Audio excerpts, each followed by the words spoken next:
This is a tube. Once upon a time when your radio broke down, you would take one of these out of the back. Take it down to a store like this called a Radio Shack, test it, buy a new one, and probably buy some other electronic junk while you were here. But nowadays, you're just as likely to walk out of a Radio Shack store carrying computer software or a brand new 386 PC. For from the Model 1 to the Model 100, from the color computer to the new multimedia PCs, Tandy Radio Shack has played a significant role in the growth of personal computers. Today, we take a look at Tandy computers then and now on the special edition of the Computer Chronicles.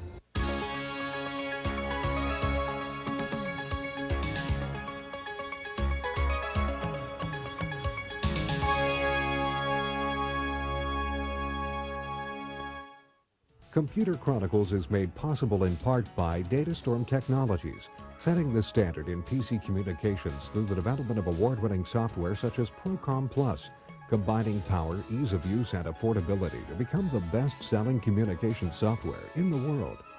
And by PC Connection and Mac Connection, mail-order software and hardware peripherals for the PC and the Macintosh. And by Byte Magazine and Bix, the Byte Information Exchange.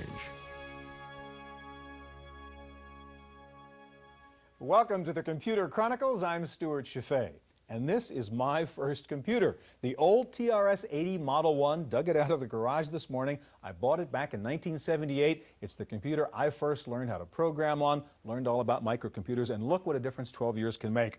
This old bulky keyboard, the CPU's inside here, old-fashioned keyboard, cables all over the place, separate power supply, storage device, a Radio Shack cassette recorder.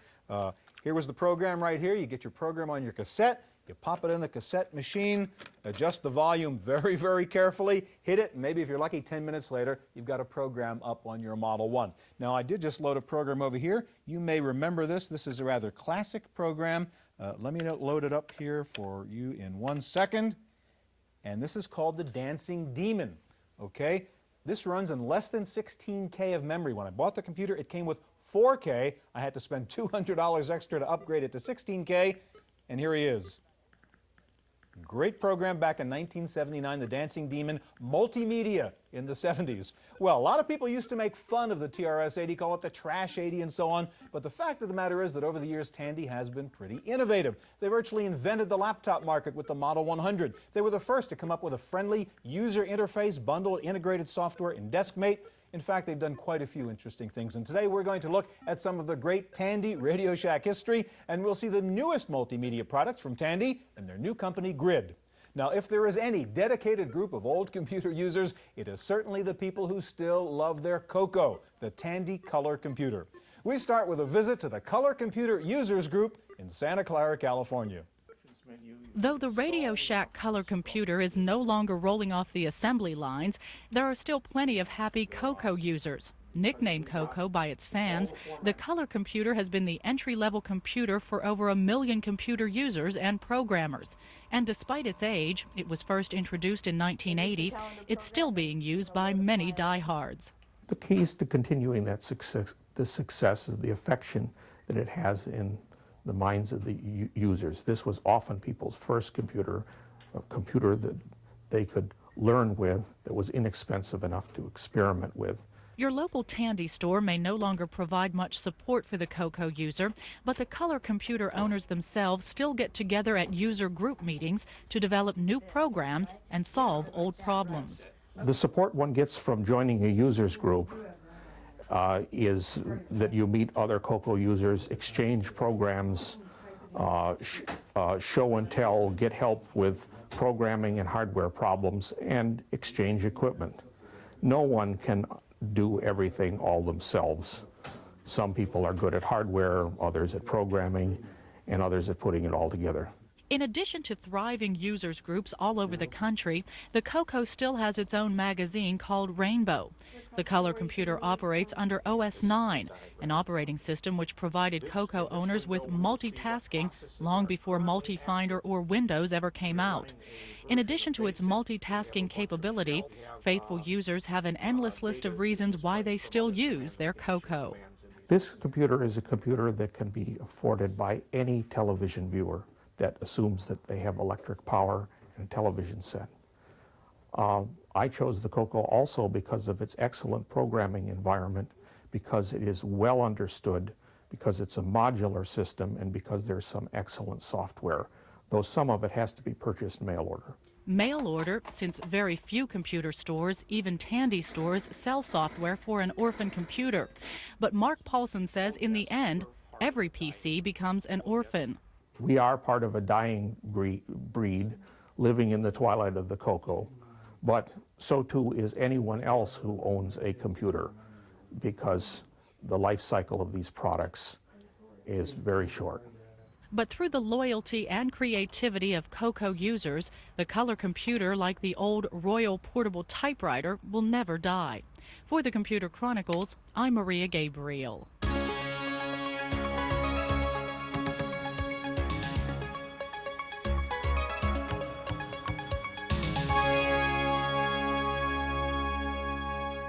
Joining us now is the man who heads up the computer division at Tandy, the vice president of Tandy Computers, Howard Elias, and also with us again, Richard Landry of MPC World. Howard, it was pretty revolutionary, I guess, many years ago when you gave up on TRS-DOS and went to MS-DOS and became a PC compatible. Now I understand Tandy is going to have computer stores that sells Macs and PS2s? Actually, that's right. We've started a new subsidiary at Tandy called Computer City Supercenters. And in addition to our standard distribution channels, Radio Shack, where you still buy all Tandy computers, our superstores will sell all types of brands, and specifically name brands of computers, IBM, Apple, Compaq, as well as Tandy. Well, as we know, things have certainly changed with Tandy, from the good old TRS-80 Model 1 days to these multimedia machines here. You bet. Show us what you've got. These are two new Tandy machines that are multimedia machines, and just give us an idea of what they can do. Sure. These are actually two machines of a family of 5 that we introduced last May and just started shipping a few weeks ago. We have a 2500 SX20, which is a 386SX 20 megahertz machine, and then we have a 33 megahertz 386DX machine. I've got several different types of applications I'd like to show you today: business, education, and consumer. These both have integrated entertainment. CD-ROM drives? You bet. These are complete integrated systems, straight out of the box. They are true MPCs, multimedia PCs. They've got RAM memory, they've got hard drives inside, the CD-ROM drive integrated, as well as the soundboard and software. All right, so let's start with the 20 over there. Sure, let me start with the 2500 SX. I've actually got an interesting application here utilizing a touch screen. Now this is, you're touch screening now, That's right, a touch screen, which is an optional extra to the MPC. And here is an information kiosk, electronic catalog, that we're actually testing at some of our Radio Shack stores. Let's say, for example, you want to look at the antennas, and you can just select there, and I happen to be interested in the cordless phone antenna, and I did this a couple weeks back when I walked into the store. I broke the antenna off my cordless phone. I know my manufacturer and model number, and actually it's an AT&T phone, and it's a model 5200. So if I just scroll down there and select, what it will do is go actually to the CD, bring all of the information to the screen that I need, shows me a picture of the antenna, actual size. I can actually touch for more information, and I have the part number, all of the specifications, and the price. So it's a very, very interesting application. So you'd be running that business. as a kiosk in a store, but in fact it's running off this Tandy computer. It runs on a straight MPC out of the box. Richard, about 10 years ago, I guess, when Hewlett-Packard introduced touchscreen, everybody laughed and made jokes about it. Is the touchscreen coming back as an interface? Well, particularly in places like stores or malls where people can come up and get information that they specifically want any way they want. It's we have the turning keyboard-phobic user. Well, yeah, on top of that, just think about this. They're selling personal computers in their Tandy stores. People are coming up to a personal computer to get information. And over time, that's going to wear down people's fear of using computers just by the fact that they're able to come up and get whatever All right, they let's want. move over to the other machine here. Show us what that can do, Howard. Another very typical business application for multimedia is training. And here actually we're using a very nice tool called Guide from a company named Owl. And what this does is an application that was prepared on teaching a mechanic about fixing cars, repairing cars. And here we're going to go and show very briefly. You can get into the carburetor disassembly area and you're doing some diagnosis. So I have a problem, and my problem is I'm engine miss at high speed. So we can go ahead and select that, and we'll go through the check fuel pressure, and it'll take you through. Check all fuel connections for external leaks. So it shows you a photograph and it tells you step by step exactly what you need to do to go through the proper If you buy a new procedures. Chevy, it'll come with a CD-ROM. Fuel tank cap. Just about. That's right. Richard? This is actually the kind of thing that would benefit from a touch screen too. In a garage shop, you can imagine Sure. somebody going up and just figuring out what to do next. That's right. Yeah. What else, Howard? Let me get out of this and show you some applications that are more educationally oriented. Everybody's a Beethoven fan, certainly I am. Here's an application that will actually show you how the symphony was developed, what Beethoven was thinking, and how it's actually constructed, different instruments and so on. You can actually go to what they call a pocket guide here, and it shows you how the symphony is actually laid out in its 4 different movements, and you can bounce around, decide you want to play a certain part, and then we'll hear that part come on and play. We can go to various different ones, and I'll pick the more famous ones that people will recognize, certainly. And just listen to the symphony in various different ways. But what's very interesting about it is, let me just pause this for a moment, is there are many different ways to look at the symphony, and let me just very briefly go into what they call a close reading, which actually plays the symphony, and as it's playing, it gives you a description of what's going on and how it's actually been constructed. This is good not only for schools teaching music appreciation, but also for use in the home. Oh, most definitely. I think even more so than in schools. Everyone who gets out of school wants to keep their learning up. They want to learn more about culture and society, and products like this are just a perfect reason to go out and get an MPC. Howard, one good reason for wanting a multimedia computer, I guess, is use of reference works, things like encyclopedias which have music and words and so on. You have an application like that on this one, don't you? Yeah, in fact, let me go ahead and show you one. Let me get out of Beethoven here, and I'll take the Beethoven disc out. As you can see, by the way, this is a very different kind of a CD-ROM disc. I don't have a special caddy like some of them do. This actually works just like your CD audio player at home. Just go ahead and change the discs. And here I'll go ahead and open up a product from Microsoft called Bookshelf. And this actually has many different reference books inside of it. And one of them happens to be an encyclopedia. We'll go ahead and show you what kinds of things you can do with an encyclopedia. Instead of just text and maybe some simple graphs or so on, you can actually do some animation and sound. Here we're learning about jet propulsion. Let me just go ahead and start this for you, and you'll see this animation sequence. With audio. With audio. It'll take you through about exactly how a jet engine works. You'll see in a moment that the turbine starts to go around and so on. So a very interesting application. And you really clicked on a forward button as if this That's all I were did, just a little tape player here. In fact, yeah. I can go ahead and stop it right now and rewind it and so on. Yeah. So you don't really need video. You don't need actual pictures, moving good point. pictures. Animation, which is perfectly okay for machines like this, does the job quite well. In fact. Okay, how about for kids? I mean, learning and educational applications. Yeah, I've got some great stuff for kids. In fact, let me show you an application back over We're on the going back on the 2500 SX machine over here. I'm going to skip the opening part, but here's an example of a little children's game, but it's actually fun, and you can learn. Let me go ahead and turn that volume up. Living books. To have the story read to you, press this button. So this little character is taking the child through the opening. I want to show you a little bit of the And we're getting the sound and the animation off the CD. You bet. Yeah, that's cute. Isn't that nice? He goes through a little dance and entertains the kids. This is a touchscreen again, so let me just go ahead and start the little game here. And it's what it is. It's actually a book. And instead of a textbook that you read, it's animated, and you can play with different things on the screen. And here it's going to read you the first page of the book. We went to the beach. Just Grandma and me. And then it starts a story, and you can go through the whole thing. Okay, So just a it's little rather bit of time left. A real good example of instant electronic publishing is, I think, the Desert Storm story came out electronically, didn't it? You have that up on the other machine. I do over here. Let's go ahead and click on Desert Storm. This actually came out in May from Warner New Media, just immediately after the war ended.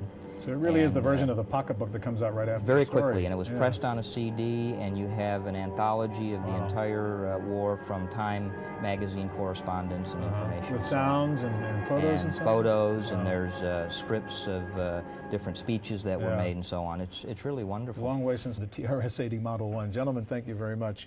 In 1988, Tandy acquired Grid Systems Corporation, a company well known for its heavy-duty portable computers. Today, under Tandy ownership, Grid is leading the way in pen-based computing. Nurses spend much of their workday on their feet, and they often have to fill out forms each day, forms that later have to be re-entered into a computer by someone else. Here at Kaiser Permanente Hospital in Santa Clara, California, research nurse Robin Waddell visits patients who want to quit smoking while they're in the hospital. And instead of an old-fashioned clipboard with paper forms, she now uses a GridPad pen-based computer and carries it with her from room to room to record patient information. Waddell can use the GridPad pen to write down patient names and other relevant data. Her handwritten letters instantly turn into typed letters on the computer screen.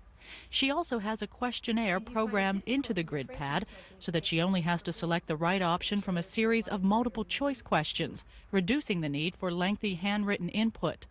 A nurse could obviously do the same with a normal keyboard-based laptop, but it wouldn't be as convenient. I would say the greatest benefit of using the GridPad is that it's very compact, it's relatively light, and it's easy to use. I mean, we can use it out of the office or in the office. I can make phone calls at home if I needed to, or enter data at home.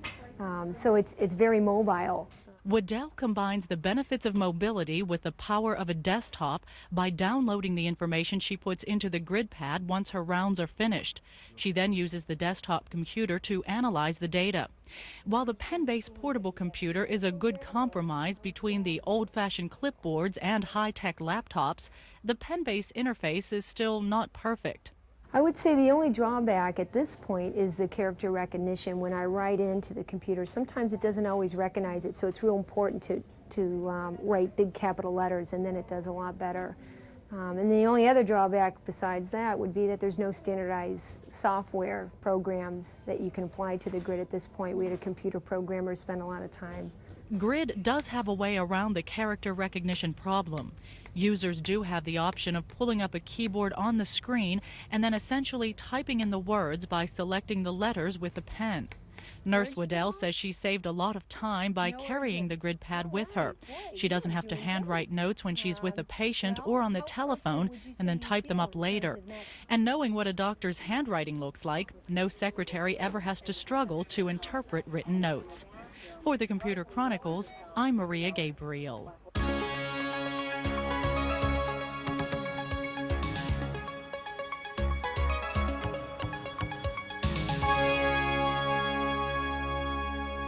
Joining us now is Michael Gibbons of Grid Systems Corporation, and back with us again, Richard Landry of MPC World. And if you don't know, MPC, of course, stands for Multimedia Personal Computing.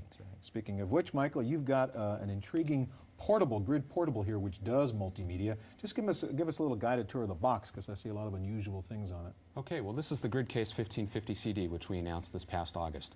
The GridCase 1550 CD is the 10th in a series of GridCase computers, and the common thing about all of them is that they're all encased in magnesium, which makes them extremely durable. Kind of like Grid trademark, you can drop them and all that. Exactly. It's really able to withstand the rigors of carrying it around. Now, what about, now you've got a CD-ROM drive here. I mean, how durable would that be? I get a little nervous about that. Well, the CD-ROM drive is actually attached to the GridCase itself, so it's very hard to drop. I see. And it's also encased in metal, just like the 1550 itself. Okay. Now, I want to ask you about the pointing device. You have something called IsoPoint, which is that little rod at the bottom. If you could sort of twist that keyboard around and show me, how does that work and what's the point? Okay, well, this is meant to replace a mouse. A lot of portable users complain about having to carry a mouse around because it's just another thing to carry. With the IsoPoint, it's actually integrated into the machine, so you don't have to worry about losing a mouse. The way it works is that when you slide the bar back and forth like this, the mouse pointer would move that way. Left, right, up, down. It's kind of like a trackball. Exactly. Also, when you press down on the mouse, it's equivalent to a click. Now, what's this little card over here? Well, this is an internal modem for the 1550 that we've just announced. It's a V.32 bis modem. And what that means is that it transfers data at 14,400 baud, which is 6 times what most laptop computers can transfer data at. All right, Michael, what kinds of applications can we run on this Grid CD machine? Okay, well, the first thing I'd like to show you is a mapping application. Now, this could be used by utility workers that are going out to locate broken phone cables and electric wires and things of that nature.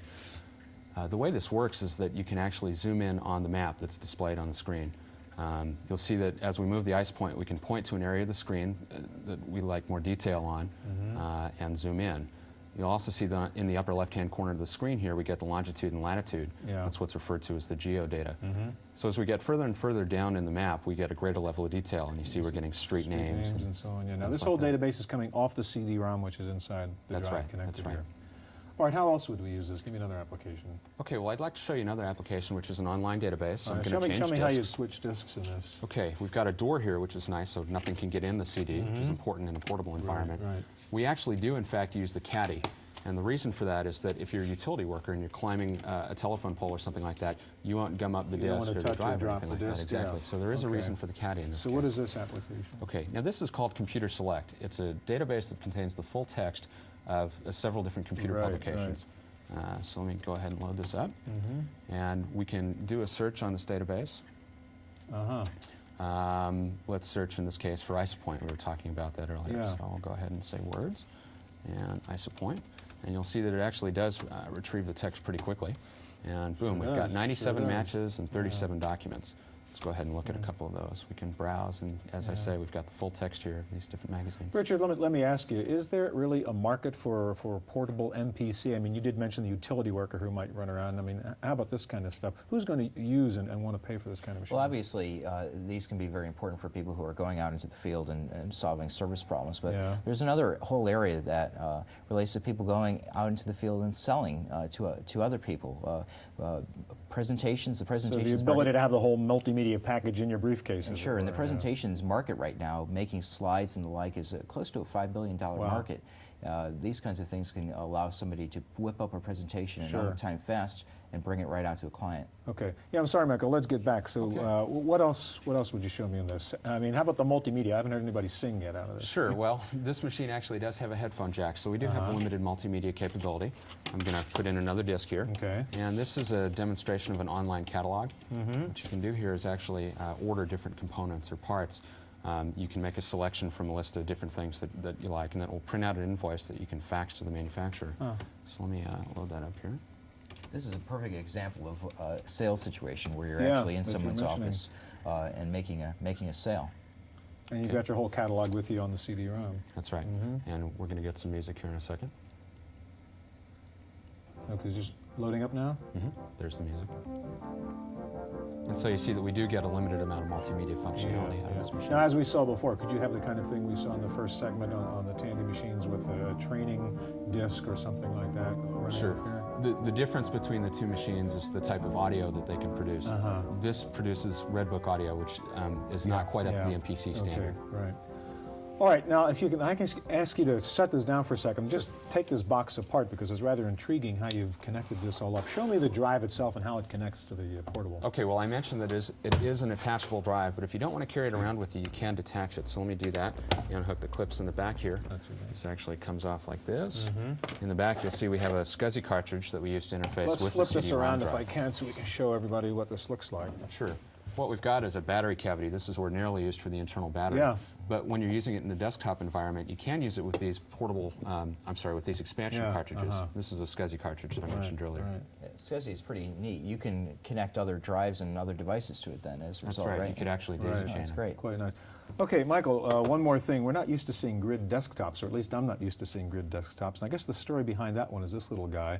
This is the AMD chip. Now tell me about the chip and about what it's doing inside the machine and why it makes it better. Okay, well this is the new AMD AM386SX25. We put it in this machine because we were looking for a nice balance between performance and price. Some of the higher end 386 products get a little bit pricey, so you'd like to go to an SX, but with today's graphical environments like Windows, you want a little bit more power. So we find that the 25 megahertz SX really achieves that nice balance between price and performance. Okay, so the AMD chip is in the grid desktop. It's not inside your laptops right now. That's right. We have actually used the AMD in other grid laptops, so we do have a history with them. Okay. Now, Richard, let me ask you, let's not forget, we're talking really about Tandy here and the whole history that we started out with a long time ago. There's been quite a change. I mean, this is not the same kind of computer company. I mean, it was sort of a hacker's hobbyist kind of thing back in the early 80s. And now, I guess they're one of the biggest competitors for the IBM in the small business market. Well, certainly. I think since 1987, Tandy has been just driving more and more towards having cutting-edge business products. The MPC, that whole area is an area that they pioneered, but Tandy also was the first major manufacturer to come out with a microchannel compatible product. And so they've been really on the cutting edge of business technology for quite a long time. Since '87, really, it's been that way. And what was the strategy behind the grid purchase? What are the benefits of that grid-Tandy marriage? Well, it was actually a very synergistic relationship. What Tandy really needed was a corporate sales force that Grid was actually very good at. Yeah. Grid was at the point where they really needed a large world-class manufacturing organization and purchasing, and they got that out of the acquisition. Yeah. In fact, I think it was really the opening shot in Tandy getting very, very serious about business was the acquisition of Grid. Well, everybody else is acquiring, so why not you guys? Gentlemen, thank you very much. That's our look at Tandy, then and now. Stay tuned for this week's computer news on Random Access.